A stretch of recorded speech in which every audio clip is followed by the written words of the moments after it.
Delhi liquor కేసులో MLC కవిత 4వ రోజు కొంతమంది పిఏలు రాజేష్ రోహిత్ రావును కలిపి విచారించింది ఈడీ.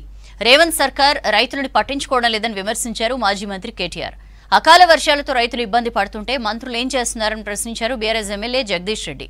3 నెలల్లో కాంగ్రెస్ పార్టీలో అసలైన మార్పు కనిపిస్తోందని సెటైర్ వేశారు మాజీ మంత్రి సబిత.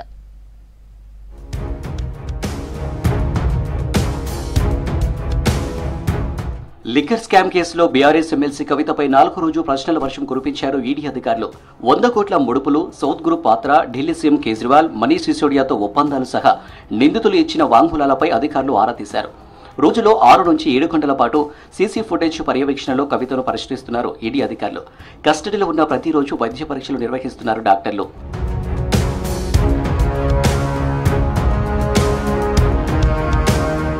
సీఎం రేవంత్ రెడ్డికి రైతులంటే చిన్నచూపు అంటూ ట్వీట్ చేశారు బీఆర్ఎస్ వర్కింగ్ ప్రెసిడెంట్ కేటీఆర్. పంటలు ఎండుతున్నా పట్టించుకోవడం లేదని విమర్శించారు. ఢిల్లీ పెద్దల చుట్టూ ప్రదక్షిణలు తప్ప గల్లీలో రైతుల కన్నీళ్లు కనిపించడం లేదని ప్రశ్నించారు. ఎన్నికల గోల తప్ప ఎన్నో కష్టాలు పడుతున్న రైతులపై కనికరం లేదన్నారు.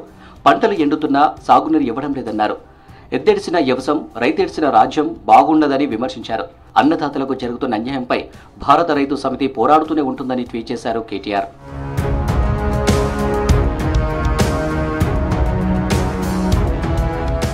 కాంగ్రెస్ సర్కార్ హయాంలో రైతులకు దెబ్బ మీద దెబ్బ తగులుతుందన్నారు మాజీ మంత్రి సింగిరెడ్డి నిరంజన్ రెడ్డి. రేవంత్ సర్కార్ అన్ని రంగాల్లో మెగా మోసం, వంచన చేస్తుందన్నారు.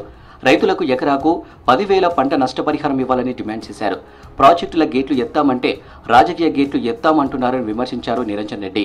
రాజకీయాల మీద విద్వేషంగా గత ప్రభుత్వం మీద, ప్రభుత్వ అధినేత మీద మాట్లాడడానికి పరిమితం అయిపోయినారు. ప్రణాళికాబద్ధంగా ఉన్న నీళ్లను హేతుబద్ధంగా ఎట్లా వాడుకుందాం అనేటువంటి దానికి ఒక్కనాడు కూడా సమీక్ష చేయలేదు ఈ ప్రభుత్వం.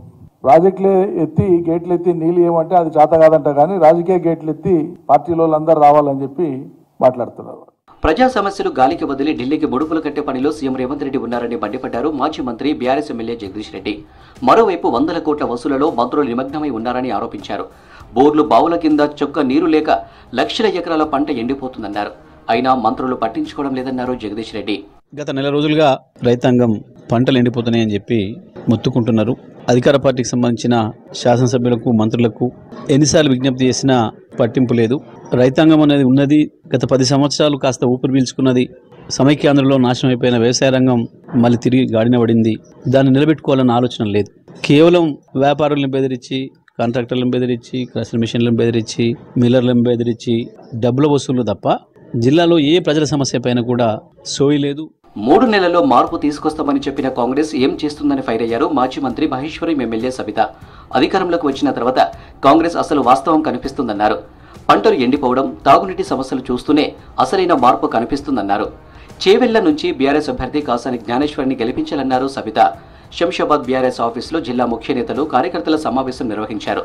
సమావేశంలో ఎమ్మెల్యేలు, ఎమ్మెల్సీలు, మాజీ ప్రజాప్రతినిధులు పాల్గొన్నారు.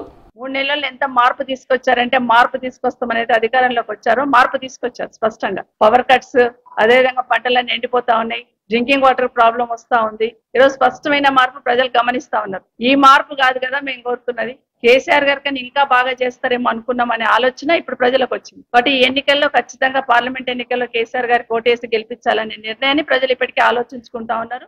మరోవైపు పెండింగ్ స్థానాల్లో ఎంపీ అభ్యర్థుల కోసం గాలిస్తుంది బీఆర్ఎస్ హైకమాండ్. సికింద్రాబాద్ నుంచి మాజీ మంత్రి ఎమ్మెల్యే పద్మారావు పేరు పరిశీలిస్తున్నట్టు సమాచారం. ముఖ్య నేతలు పద్మారావును పోటీ చేయాలని ఒత్తిడి తెస్తున్నట్టు తెలుస్తుంది.